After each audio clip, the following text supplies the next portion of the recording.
Assalamualaikum warahmatullahi wabarakatuh.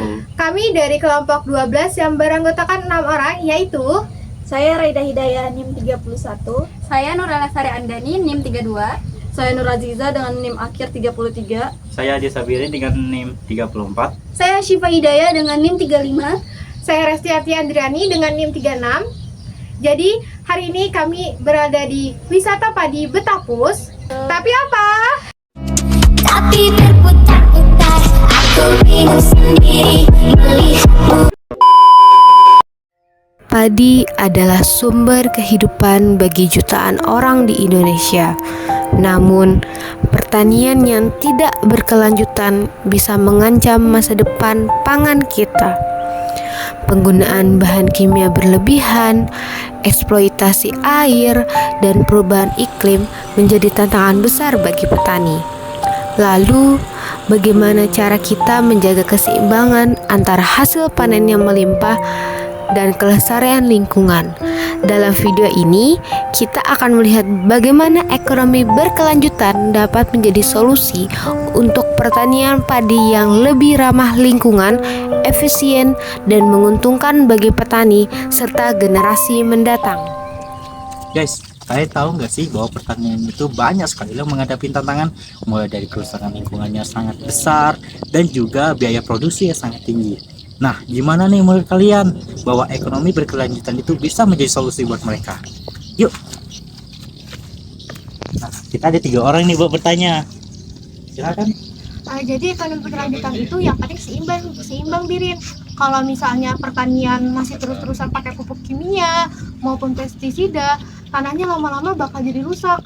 Kalau kita beralih ke pupuk organik dan sistem irigasi yang lebih hemat air, sawah bisa tetap subur tanpa merusak ekosistem, Birin. Iya, dan gak cuma itu, pertanian yang ramah lingkungan juga lebih efisien dalam jangka waktu yang lebih panjang. Misalnya, kalau kita menggunakan teknik SRI atau System of Rice Identification. Jadi, air yang dipakai itu lebih sedikit, tapi hasil panen yang lebih banyak. Jadi, lebih hemat sumber daya, tapi lebih tetap produktif, seperti itu. Nah, kalau dari segi keuntungan untuk petani, apa sih dampaknya ekonomi berkelanjutan itu? besar banget Birin. Dengan beralih ke pupuk organik dan teknik pertanian yang lebih efisien, petani bisa mengurangi biaya produksi. Selain itu, beras organik dan hasil pertanian berkelanjutan biasanya punya harga jual lebih tinggi, jadi keuntungan petani bisa lebih meningkat, Birin. Nah, berarti pertanian ini nggak cuma untuk masa sekarang ya, tapi juga untuk generasi mendatang. Tepat sekali, kalau pertanian kita tetap merusak lingkungan, kedepannya tanah bisa makin tandus dan produksi padi menurun, Birin. Tapi kalau kita jaga keseimbangannya, generasi mendatang pasti masih bisa bertani dengan hasil yang stabil. Oke, jadi intinya pertanian berkelanjutan itu nggak cuma soal hasil panen sekarang nih, tapi juga tentang memastikan pangan tetap tersedia dan lingkungan tetap terjaga untuk ke masa depannya, Birin, seperti itu. Oh, jadi kita sebagai mahasiswa juga bisa berperan juga ya? Pasti dong.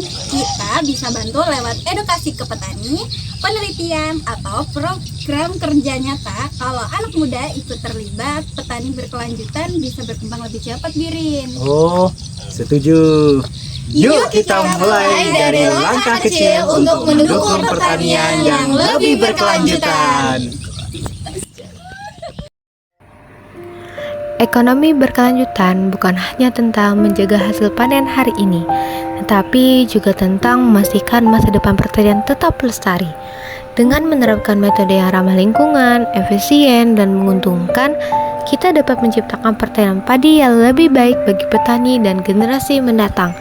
Yuk teman-teman, mari bersama-sama mendukung pertanian berkelanjutan demi kesejahteraan dan ketahanan pangan yang lebih baik. Karena masa depan pangan ada di tangan kita semua. Bersama kita wujudkan pertanian berkelanjutan untuk masa depan yang lebih hijau.